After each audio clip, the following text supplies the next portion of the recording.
Patuloy na pinagtitibay ng Police Regional Office 8 ang ugnayan nito sa komunidad sa pamamagitan ng pagsasagawa ng outreach program sa Leyte nito lamang Mayo 29. Naghatid ng iba't ibang tulong at serbisyo ang kapulisan para sa mga residente ng barangay. Nagsimula ang aktibidad sa isang community dialogue kung saan nabigyan ng pagkakataon ng mga residente na maipahayag ang kanilang mga hinaing, mungkahi at iba pang usaping may kaugnayan sa kapayapaan, kaayusan at kaligtasan sa kanilang komunidad.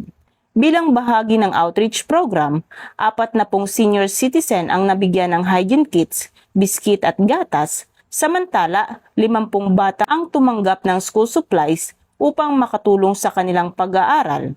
Isang persons with disability naman ang pinagkalooban ng kalahating sako ng bigas at iba pang grocery items bilang karagdagang suporta sa kanilang pang-araw-araw na pangangailangan. Ayon sa Police Regional Office 8, ang nasabing programa ay sumasailalim sa kanilang patuloy na dedikasyon sa community engagement at social responsibility. Sa pamamagitan ng ganitong aktibidad na hindi lamang pagpapanatili ng kapayapaan at kaayusan ang tungkulin ng kapulisan, kundi maging ang pagbibigay ng suporta at pag-abot ng tulong sa mga mamamayang higit na nangangailangan. Mula dito sa pagpupra o ang PNL or patrol ng Manidara sa loob, alagad ng pamahay, sa kataguyod ng balitang